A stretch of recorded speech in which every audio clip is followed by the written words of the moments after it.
Okay, cameraman. Get in. Get in. Got my phone. Got your phone? Yeah. Oh, I'll be back in a second. Alright, cool.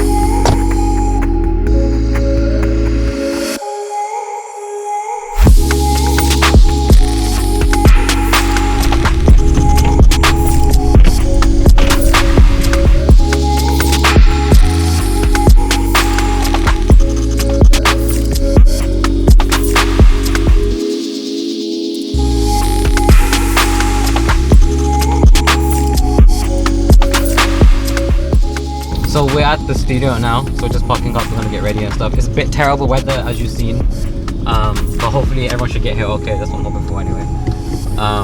But yeah, so we're gonna park up, find some space and set up, and that's it. Cool.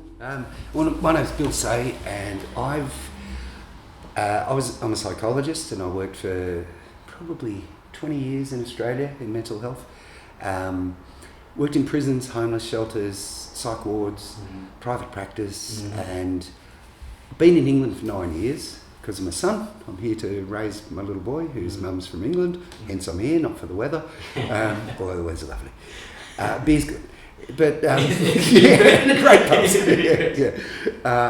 So I've worked in complex needs primarily with adults and teenagers, but complex needs is kind of where there isn't a single definable mental health condition. You know, it might be anxiety combined with substance misuse, you know, dual diagnosed people, as well as a lot of personality disorders, a lot of people who have got a lot of trauma in their past, a lot of trauma in their background. And I was a senior psychologist in a maximum security prison for quite a while. So I met a lot of the same people in the homeless shelter in Melbourne, where we saw maybe 1,000 people per year come through the doors because it was a crisis facility. And it was really interesting. Their backgrounds were so similar to the people I met in prison. You know, a lot of the guys that I worked with in prisons who had multiple experiences of trauma, of impoverished childhoods or emotionally impoverished childhoods rather than just financially. I've also worked with, you know, people with significant mental health issues who don't have a discernible trauma background at all.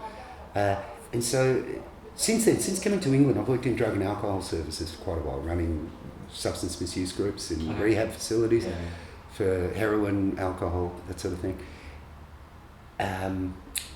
And set up a training company. So I do a lot of mental health training now all over England. It's called Just Say Training, because my last name's Say.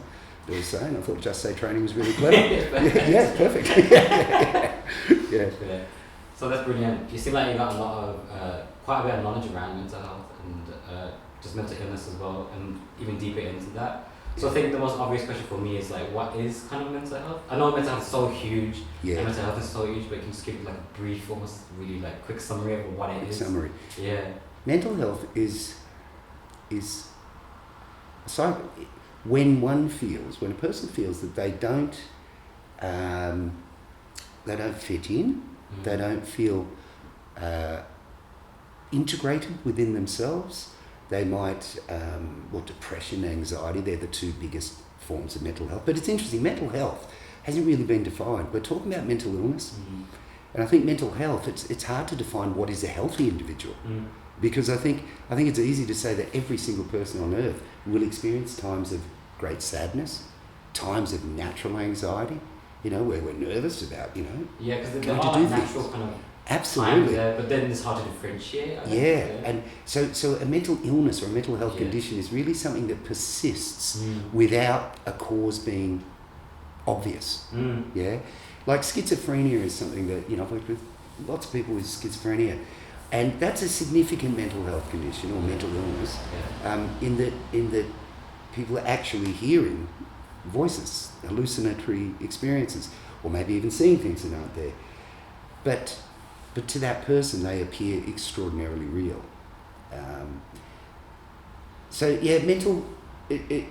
Mental health, how do we define it? It's a combination. It's a combination of traumatic events, certainly are correlated with mental health conditions. You know, and trauma could be anything from a significant violent event or a car accident or something like that, or a war, or, they're all traumatic. Mm. Or it might be simply not fitting into your family environment, feeling like you're the odd one out, the black sheep, or getting bullied at school can be extraordinarily traumatic for people. And these are all correlates with mental illness or mental health conditions. And therefore, that can occur. There's also there's a consideration of, who are you? We're all born different. I ask parents a lot. I do a lot of work with foster parents and biological parents. If you've got more than one child, do they come out the same? And everyone says, of course they don't. Yeah. Your brothers. Yeah. I bet you guys have different temperaments. Yeah, we do, yeah. Yeah. And that's just natural. And some of the temperaments, we haven't got time to go into the personality models, but the 5-factor model of personality means that we come out with different attributes and temperaments. One that we know about is extroversion, introversion. People can be anywhere on that scale from extremely introverted, meaning that they derive great solace and calm by being on their own and not getting too much stimulation, and they'll regenerate, to the extreme levels of extroversion where people feel really calm with a lot of stimulation. Okay. And so, if we've got somebody who's very extroverted, but they live without much stimulation, they're going to get awkward and uncomfortable because they need more stimulus to calm down. Yet their brothers, sisters, friends might be very introverted, and they'll relish that sort of environment. So one person will suffer from the same stimulus because it doesn't suit their temperament. Does that make sense? So we come in, that's just one of the 5 variables, like there's openness to new experiences. Yeah. Again, a scale. Anywhere on there, we're born with that. This is our traits. That's what stays with us through our lives. Openness, conscientiousness. Some people are pretty laid back, and that's a wonderful thing because they get things done. They don't over-worry about things. Some people are very conscientious. Fantastic, they get stuff done. Extroverts are really outgoing. Introverts. Then we've got agreeableness. Lawyers, you don't want to be high on agreeableness to be a politician. Politicians, lawyers, well, some lawyers are, but politicians, imagine being Theresa May and going through what she's gone through. Yeah. That thick skin that she needs. You have to be with that job. You have to, yeah. And so it's finding, and then the last one is neuroticism, which is an experience of negative emotions. And some people are born with a high level of neuroticism, simply meaning that they will feel sensitive to negative emotions far more than others who kind of roll with it. Now, those who are high in neuroticism can make wonderful carers, support workers, psychologists, etc., because they have great empathy and compassion for others, because they really feel others' pain. Those who are low are magnificent at other aspects of life. So we come out and we're all unique. And that uniqueness needs to fit somewhere in the world.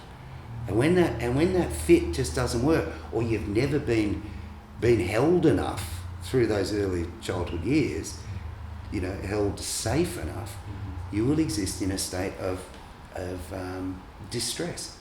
And that distress can manifest in adult life as a mental health issue. Okay. Whether it be anxiety, depression, schizophrenia, bipolar, eating disorders, dysmorphic disorders, believing things about yourself that aren't true, delusional content. There's a huge array of this sort of stuff. And a lot of the time people cope with this stuff via distractions. Some of those distractions are, substance misuse, drugs, alcohol, violence, wanton sexuality, completely running away, isolation, avoidance, And then we say, oh, they've got a mental illness. Well, actually, they've got a life. And that life can sometimes be a bugger. Yeah. And sometimes we don't cope. Yeah. And then, hopefully, we can work it out and get through it. Yeah. But it's not easy. Yeah, it doesn't sound easy. Well, there's 2 things. People need support. And one of the key aspects for mental health for me is isolation. Yeah.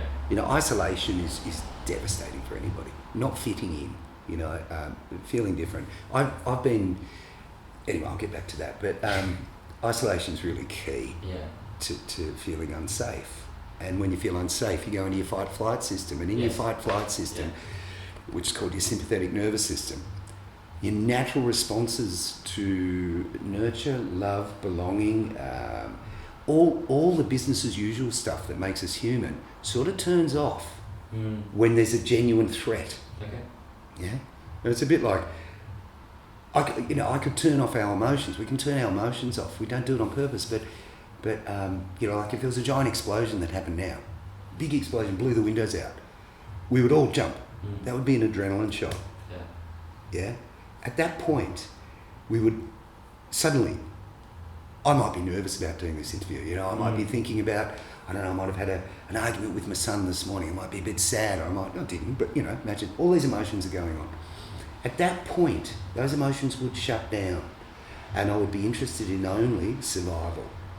I would probably say, is everyone okay? We'd all talk to each other.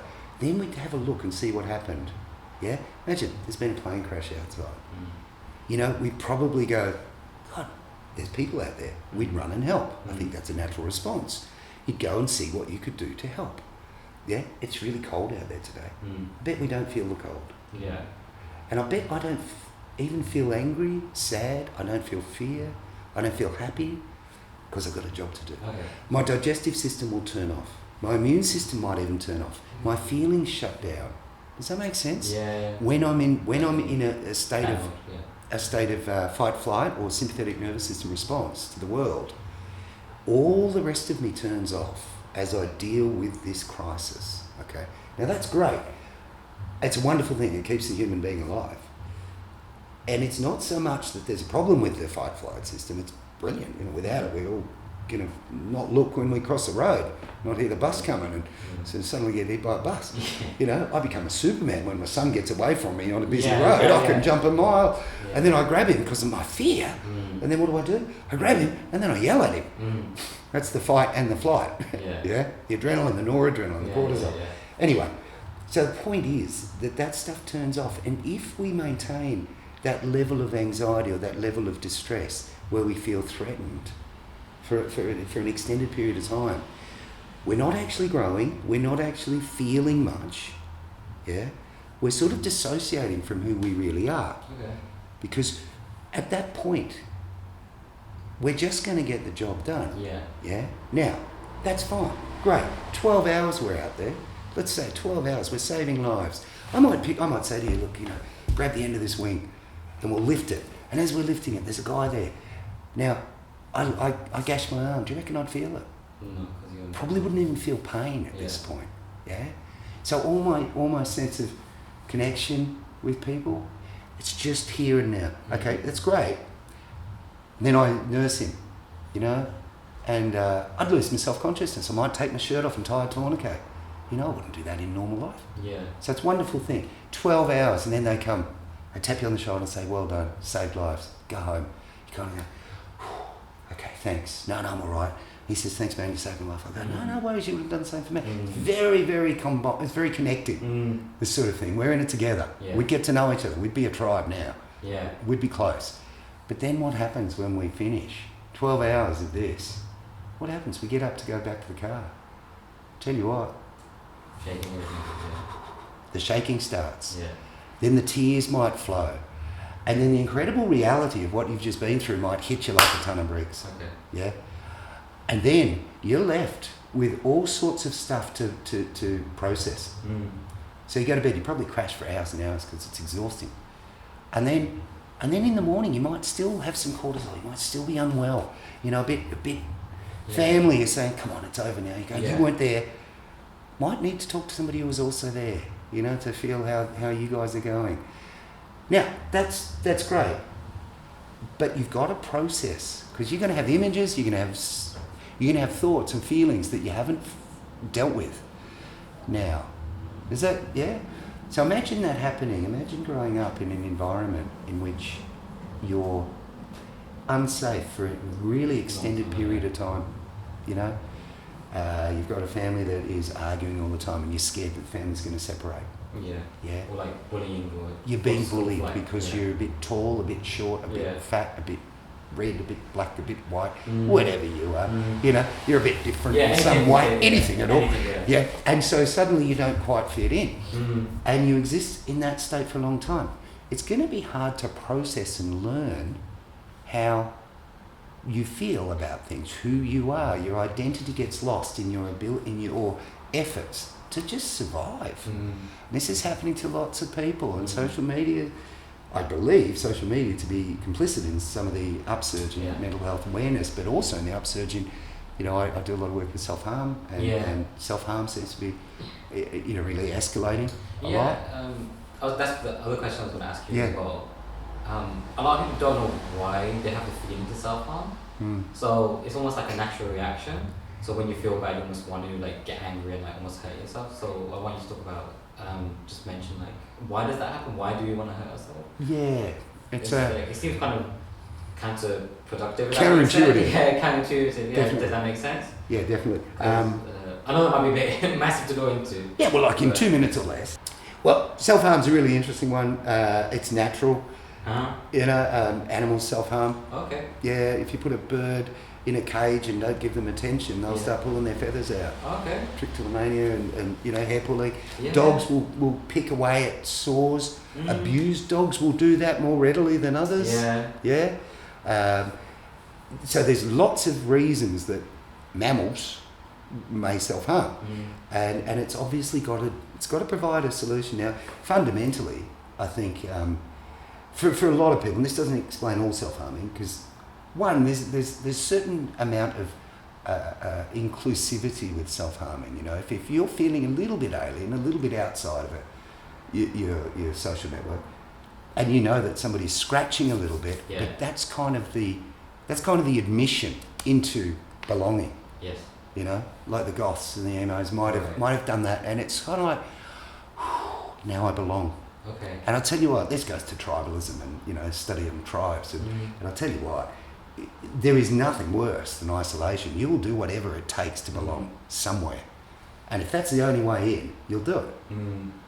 And often you will find a great empathy and a simpatico with those people, because you'll see that they feel slightly alienated too. Yeah. You kind of go, well, let's be alienated together. Yeah. I love that. Let's all be unique together. I love it. It's great. Yeah, but there's that, and I'm not suggesting that that's undermining their experience of not fitting in. But then there's the deeper level of self-harming, which I believe to be where the level of emotional distress that exists, trauma, in the person is so powerful. That feeling of I don't know who I am, I don't like myself, the scathing self-talk that people go through. We all do it to a certain extent. When that is so extreme, there is a need to relieve, even for a period of time, that level of distress. Now, what we know is that our experience of pain physically is in the brain. Our pain centers are in the brain. Now, our experience of physical pain is up there. Our experience of emotional pain is in the same part of the brain. And how do we deal with physical pain? We release this stuff called enkephalin, which we know is endorphins. Right. Yeah, endorphins are our natural painkillers. So I've got these lovely endorphins that come along. How do we cure emotional pain? How do we get through emotional pain? Yeah. Well, when a child cries, you give them a hug. And when a kid cries, you give them a hug. And you help them, and you're there for them. And you encourage them to be strong, and you help govern them, because they haven't got a frontal lobe yet that can do that themselves. If that's been missing, they haven't had the lessons, if you like, of coping with emotional distress. But I still need endorphins, because it's unbelievably painful. I don't want to live. I hate this. Now, it might not be suicidal. It might just be a dissociative experience where you kind of shut out all things and you don't feel real. Yeah. That's really common with self-harm. So, how do you get endorphins? I'll tell you what, how do you get endorphins to that part of the brain? Cut yourself. Because that'll give you the endorphins. And it'll relieve the emotional distress for a period of time. And it's a lovely, and it works. So people will do this and they'll go, that's it. It's not getting to the underlying cause. It's a panacea, it's putting a Band-Aid on it, but it does work. And with relief comes a lovely sense of reward, a dopamine surge. And, that's better. And then the guilt and the shame kicks in. And then the guilt and the shame cycles up to become the new negative experience that you've got to cope with. I liken it to, I don't know, but I'd imagine it's something, this is probably probably a very banal and silly sort of example, but imagine if there was an alarm that went off here, and one of those screeching, annoying bloody alarms that, really... Yeah? But we had to keep going. Yeah. We'd accommodate that. We'd habituate to it. It'd still be there and it'd still annoy us and it'd bug us. But we'd keep talking. I'd talk louder. We'd talk through it. And it goes for 2 hours. And then at some point it stops. We sort of forgot it was there. But it stops. You know that relief that you feel? Yeah. You just go, It's gone, yeah. There'd be a moment of silence. As we went, isn't that lovely? Okay. Maybe that's, I don't know, maybe that's something about it. Yeah. That constancy of distress that you don't even know you're in. And then somebody says, well, you see this somewhere, or you hit your fist, or you cut yourself, and suddenly that goes away. It's going to be very, very attractive. So that's another aspect of self-harming. Yeah. One of the things I haven't talked about is mental health, and we've got personality type. Yeah. We have to include things like neurodiversity, autism. I run a charity called ASPI, which is a charity in Worcester, and we've been going for 7 years, since a couple of years after I got here. I met this wonderful woman who's on the spectrum. So she started this charity, and I've been involved in a lot of counselling work there with autistic people. They self-harm. 30% of autistic people will self-harm. It's really high. Is that more than just normal? Yeah, way more than the neurotypical, typical. non-autistic. Yeah. But people with developmental trauma during childhood, significant developmental trauma during childhood, and leading to what is known as borderline personality disorder in adulthood, that's about 80% of those people will self-harm. Yeah? Yeah, so it's really correlated with... And what's the similarity between autism and developmental trauma is really interesting. We think these are the big groups. Really interesting correlations there, because if you think really briefly, we exist as a species because we collect, because we can't protect ourselves on our own, particularly with how long we have to rear children for, because it takes the human race, 22 years or 25 years or whatever it is to become adults. Yes. Yeah? Whereas most animals are there pretty quickly. Yeah, quickly, yeah. We can't do anything. We're so hopeless for so long. Yeah. So we need dedicated nurture. Yes. Who's going to feed you while you're nurturing? So we need somebody to hunt, we need somebody to build shelters. So you have to belong. Okay. And life depended on belonging. Okay. So to be kicked out of any collective or a tribe throughout human history meant death. Yeah. And that is terrifying. Yeah. And that will send you into your fight-flight system. So we avoid rejection at all costs, and to experience rejection is a trauma. To be rejected by your primary caregivers on a occasionally, it doesn't matter. We're resilient, we can cope. But if that's your common experience of life, you're going to live perpetually in trauma. Okay. Autistic people, we now know there's a theory about cerebellar deficiency, which is not understanding the non-spoken, the non-verbal communications that we all share. Okay. Body language, eye contact, tonality. We learn those things. We learn those things through practice. In some way, the autistic mind maybe hasn't been geared to learn the same things, just like a dyslexic person might get all the exposure to reading and writing, but somehow they can't neural pathway that stuff. Yeah. So that autistic person, that person on the spectrum, somewhere on the spectrum, high functioning, it doesn't matter, may have some impairment, well, they will have to get the diagnosis, some impairment in their capacity to understand the non-verbals. So they're always going to, and they're going to feel anxious often in every social setting because they afraid they're going to say something that is inappropriate, that isn't correct. Okay. They're misreading what's going on. Yeah. That happens with anxiety. It happens with autism. It happens with trauma. So you can see that somebody who is in that level of distress, I don't know where to fit in. I don't know how to get there. I don't know how to calm down, to be in my tribe. They might need... That's going to lead to a lot of emotional distress. Right. So I don't think... That's not really mental health. That's not a mental illness at all. Autism is not a mental illness. Okay. But it does give rise to higher levels of anxiety. And anxiety is, much higher levels of anxiety. Because there is a sense of not feeling safe. And There's some research being done recently that talks about trauma being complicit in every sort of mental health issue. Okay. Yeah, that the body is, you know, that autonomic nervous system that I'm speaking about, the sympathetic or the fight flight, and the parasympathetic, business as usual, where we regenerate and everything's calm again. Yeah, people who spend too long in that fight flight system don't have the opportunity to heal. Yeah. You know, we don't heal. The immune system gets turned off when we're really stressed. When we're under threat, we don't heal well. We don't heal physically and we don't heal emotionally. A bit like a doctor. If you break a bone, the doctor will say, put it in a cast, but who knits the bone together? I've never seen a doctor knit a bone together. Yeah. Never happened. Yeah. We do. The immune system does. Yeah. But the immune system takes up energy, so you're tired. You're going to be knackered. You'll be sleeping.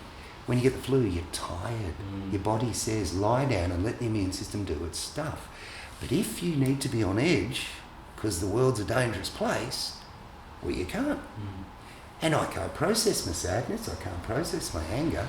I just stay in this fight flight. So I'm quick to anxiety and quick to aggression. Having worked in prisons, and you know, I can see that people don't feel safe. And the biggest safety for me is belonging. Yeah. Knowing that somebody understands you is the absolutely paramount. It's so important that you be understood. And so it only takes two to make a tribe. Yeah. Is my sort of basis. So I think mental health is very much about people learning to genuinely listen to another person and genuinely try and understand. Yeah. It doesn't even matter if you can't. But that person will know that you're actually trying. And that attempt will say, you mean I'm not on my own? Yeah. No, you're not on your own. Ooh, now I can start to problem solve again. Because the calmer I get, the deeper I go into my parasympathetic, business as usual means problem solving. Because that's what my brain's for. That's how we've survived as a species. Not because we're quick, because we're not. We're not strong, we're not fast, we can't fly, we can't swim, we can't rip things apart with our teeth. We're hopeless. I grew up in Australia. Seriously. You know, you go out there and everything will kill you. We shouldn't be here as a species. We're useless. Okay. Our little niche is this puppy, our frontal lobe, and it's big and it's connected to our emotional core. But it doesn't happen at birth. We have to learn emotional regulation, we have to learn empathy, we have to learn these things, and that's where a loving family, you know, doesn't have to be family, it doesn't mean biological, it can be anybody, a friend, anybody who gets you and can help you through is going to be worth their weight in gold to you being able to say, this is who I am, this is what I want. You know? So that's mental health, I think. Sure. Just a couple more things. Sure. I think that a lot of stuff with young people is to do with like the internet and online stuff. So do you think that because of the internet, mental health is like rising, or with young people especially, or do you think the causes are just with the world how it is? I think it's really interesting because I've been reading this great book lately called Steve Pinkett wrote this book, and it's sort of proving that actually the world's getting much better. Okay. You know, through statistics. Let's count. The world's getting much better. Violence rates are coming down.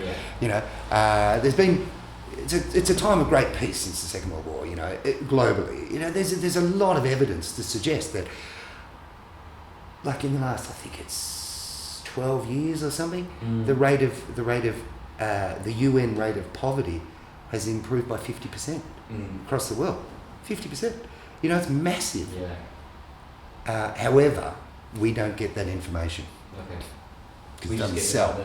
We get doom and we get gloom. Just media and news. And absolutely, because that sells, and we are more interested in the negative. It's harder to. Here's sort of the idea is that we get more upset by losing 10 quid than we would get happy by finding it. Okay. So we're more attuned to feel the negatives. Okay. Yeah. So and they're more interesting to us. Imagine the headlines today in Birmingham. Nothing bad happened. Wow. Breaking news, there was no war today. Well, okay. What else has happened? So Do you think that's why, just for example, with like Love Island and stuff like that, or kind of reality TV shows, people are more interested or in tuned to see like those type of the things? failures, Yeah, failures of other people. the slings and arrows. Yeah. Yeah, but we still love a good story. We still Yeah. love a good romance, and that's the other thing it's got. You know, we love seeing success as well. So but I think the internet. I think what's happened, and again, I don't know. You know, this is so complex. Of course. But I think the information age is important. I think there's so much information coming forward now, and kids are being exposed to so much, and kids don't think globally; they think locally. Okay. You know, when I was a kid, and there was a real concern about, you know, the Cold War was happening, pre-Berlin Wall and stuff. Cold War was happening, and I remember being terrified of the Third World War because there was.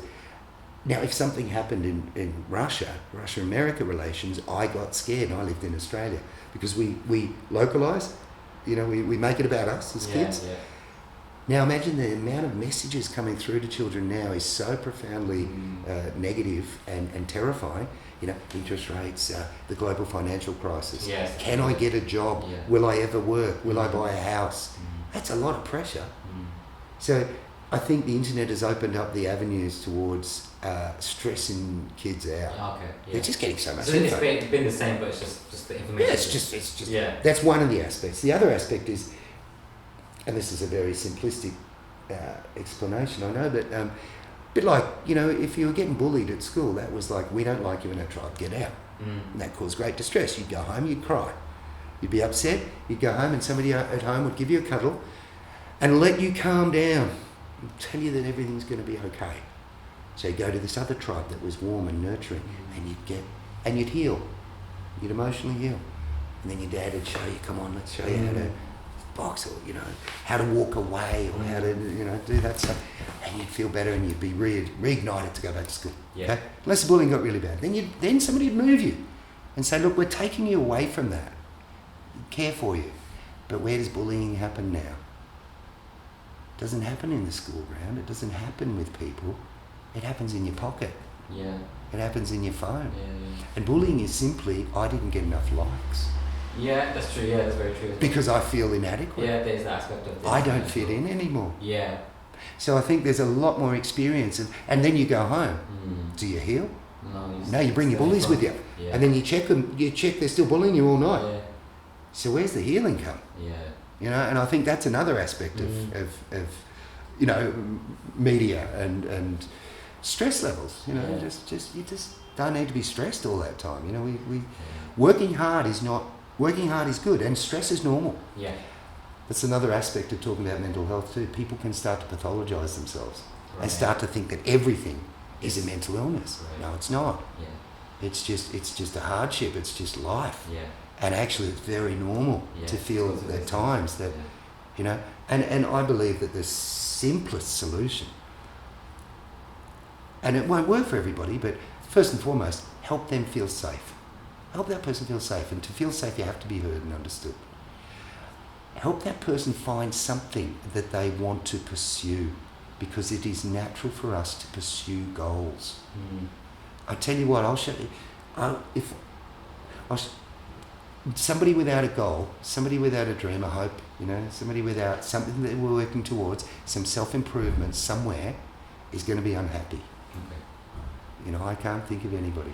Yeah. And, you know, even the goal of enlightenment. You know, if you're in a cave in Tibet, you know, North India, and you're meditating, you still got a goal. Yeah. So people without goals, people without ambitions and drive in life, become extraordinarily thinking, what's wrong with me? I should be happy. I've got everything. Yeah. Why do people keep working when they've got billions? Yeah. Because it's not about the money. You know, Branson doesn't have to work, but he loves it. Yeah. You know, these people, they're driven by this sense of achievement. You know, Adele doesn't have to put out any more albums. Yeah, but she's brilliant, and she's got something to say. Yeah. Life's full of these. You know. So goal, being understood, and helping somebody find something that they want to pursue, whatever that is, it doesn't matter. And this will now some people can't do that because of all sorts of other reasons. But and so there's an acceptance of our own plight, and there's all sorts of things, but I'm talking about treatment now, I suppose, more than anything. So, social media, I think, it's a double-edged sword. Yeah. It brings people together to a certain extent, but it keeps people alone. Genuinely, some people have shocking lives. They just do. It's just not fair. And they exist, and they need as much help as we can give them. There's nothing about weakness there. There's a lot of people who've just been traumatised a lot. And having worked in those fields, homelessness and that sort of thing, I've met people that I admire immensely, but they still struggle because they've had to cope with a lot. And I'm not saying... There's a saying that Marshall Linehan, who developed dialectical behaviour therapy for real traumatised people in 1993, one of her sayings was, which she said to clients a lot, it's not your fault, okay, that you are like this. It is not your fault, but you've got to fix it. Yes. And I like that but first and foremost, people need to understand that they need to stop diminishing themselves, stop destroying themselves with this sense of failure. That's depression and anxiety, and recognise that it's actually a real thing. It's a real thing that they can't do by themselves. You've got to fix it, but you're not going to do it without somebody with you. Right. And somebody's got to be there to help you through that journey. Don't do it on your own. It's too hard. And I think we're getting better. It's saying, let's do it together. It's good. We all got to belong. And I'll tell you what, if you get understood by one person, you know what it's like when you meet someone and they get you. It doesn't happen very often. You just click. It's brilliant, isn't it? It's awesome. Just go, I feel better. My world sort of, I can start to feel myself again. It's lovely. And and it might take a lot of years for some, if they've had a lot of years of not feeling themselves, not feeling quite right. But for others, it might just be they just needed that experience and to get that new perspective, and then they can start to talk and reframe their own thoughts and find a goal and work despite the lack of success. Because often there's a lot of with mental health, often people's recovery doesn't happen obviously. And often they don't think that there's any success, and that's why it's really good to have a mentor, a counsellor, a friend, a priest, or whoever, that can actually step back and say, actually, you are improving, you just don't know it. We're always the last to know. You know what I mean? When we're getting better. We always think, no, because I still feel the same way. But actually, I have my behaviours. I'm slowly learning new ways of viewing myself and the world around me. And if you have schizophrenia, I've worked with lots of people who genuinely learn to accept the voices that they're hearing, and they accept them and get to know them, so that the voices may never go away, but they actually say, I'm not going to fight anymore. So I think this has just been brilliant. I think you've hit on every single topic so well, and I just want to say thank you as well. No worries. If there's anything that you want to say, promote yourself. Just say training. We've got a website. We've got a website, and we've got a Twitter @SayTraining, and basically we go out and we do. Look, I do training. It's sort of half day or 1 day training at Bespoke and whatever. And we've got about 30 odd courses, and we've got a few of us that I go out and deliver it. It's really small. It's just, and I want to get to the cause of things. I talk a lot about neuropsychology and neuroscience, so understanding what's going on for somebody. Like with foster agencies, I work with the police. I do a lot of police training, mental health for the police and for fire services and schools all over the place. And it's just mainly so people, if I've got time, self-efficacy. Ability is one thing. Ability and knowledge is one thing. That doesn't make you good. Okay. You can be incredibly intelligent and incredibly knowledgeable, but that doesn't make you good at working with people. Okay. You need that, but you also need confidence. You can have a lot of confidence without ability and you're no good. Okay. You can have a lot of ability without confidence and you're no good. So I think training is really about learning a little bit more, but maybe also realising after a day or half a day that actually what you know is good and what you're doing is right. So you walk away and you're more efficient, you're better. You empathise better because you go, right, I'm here now. I can stop second guessing myself in that therapeutic engagement. So I think the training for me is about either a bit more knowledge, but also a bit more confidence that what you're doing is good, and some capacity to change some of the things in your perspective.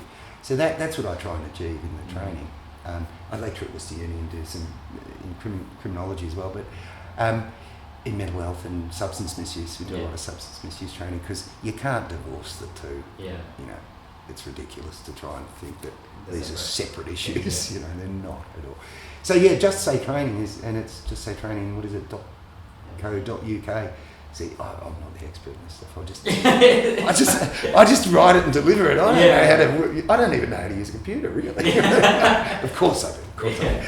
And ASPI is a great charity in Worcester for adults. It's an adult charity for adults on the autism spectrum. We get 4 new referrals a week, and probably 70 people a week drop in because of their need to belong. And we get people there who come along and they come along and they don't really engage in any conversation at all, but they've been coming for years. So they must be getting something out of it because they can go and be on the computer at home, but they come because they need to belong. And this is so profoundly important, I think, for people. Okay. Yeah, that'll do, I think, in terms of self-promotion. Thank you so much. That's brilliant. Thank you. No worries, mate. Cheers. Okay. That's brilliant. Oh my god, that was wicked. Was that cool? That was wicked. Yeah. Thank you so much. That was wicked. That was so cool. good. We covered as much as we could in a